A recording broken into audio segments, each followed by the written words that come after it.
last thing you want to do is to raise taxes in the middle of a recession. When the economy is in decline, you don't want to raise overall taxes. I don't think during a time of recession you mess with any of the taxes or increase any taxes. No one is going to want to raise taxes when we have a recession. In an economy like this, the last thing we should do is raise taxes on the middle class.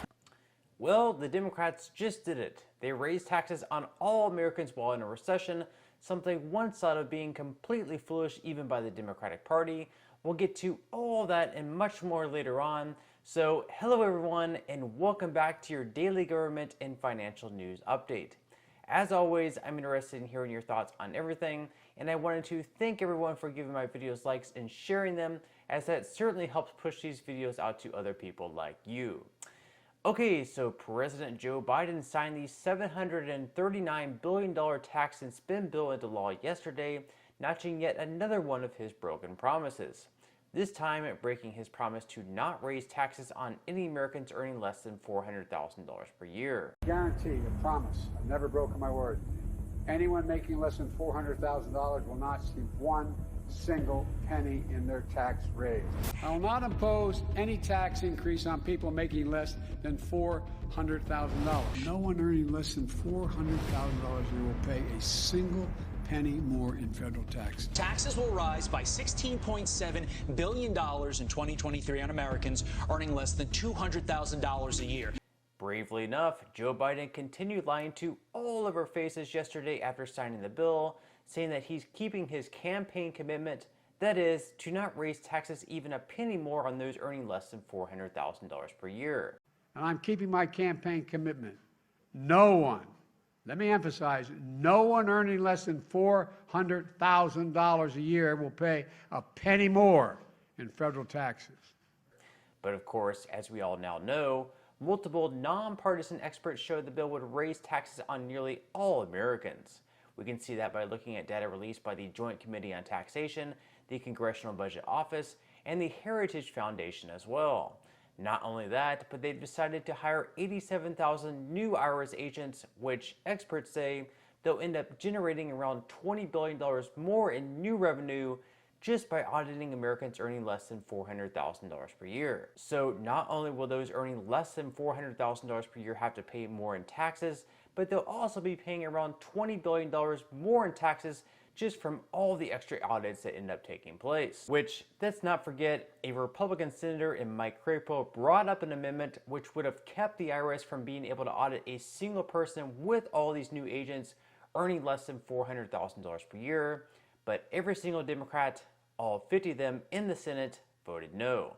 Every single Democrat in the Senate voted in favor of the 87,000 new IRS agents to be able to audit our tax returns, so that's some really great stuff. Other than the tax increases and the supersized IRS auditing our tax returns, we can also expect gas prices to go up even higher, as there will be multiple tax hikes to hit the U.S. energy sector. But for people that do not make the switch, they may be paying the price. There are several taxes in this act targeted at U.S. energy, a 16-cent tax for each barrel of crude oil produced, a $900 tax for every ton of methane gas, and an additional dollar tax per ton of underground coal that's mined.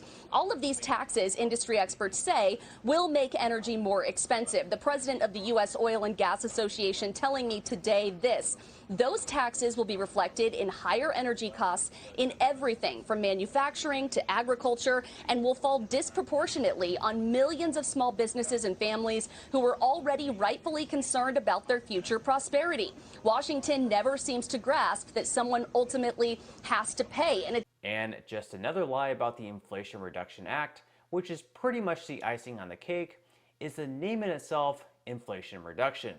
As CNN host jokingly points out, which is pretty funny, if you pass a bill called the Fill Every Pothole Act, voters should expect you to fill every pothole. So why should the Inflation Reduction Act be any different? Watch. You passed a bill called the Fill Every Pothole Act. I mean, voters should expect you to fill every pothole. I mean, so should voters measure the success of this bill on how much you reduce inflation in the next couple of years? So this bill spins out over several years. And so the tax provisions, for example, some of the tax revenue will happen immediately. Again, multiple nonpartisan experts have stated this bill will hardly have any impact whatsoever on reducing inflation. Even Democratic Senator Bernie Sanders admitted the bill would hardly have any impact on inflation. So again, why in the hell would you name a bill the Inflation Reduction Act if inflation isn't actually going to be reduced? Pure insanity. I'm going to take a moment to say a few words about the so-called Inflation Reduction Act that we are debating this evening. And I say so-called, by the way, because according to the CBO and other economic organizations who have studied this bill, it will in fact have a minimal impact on inflation.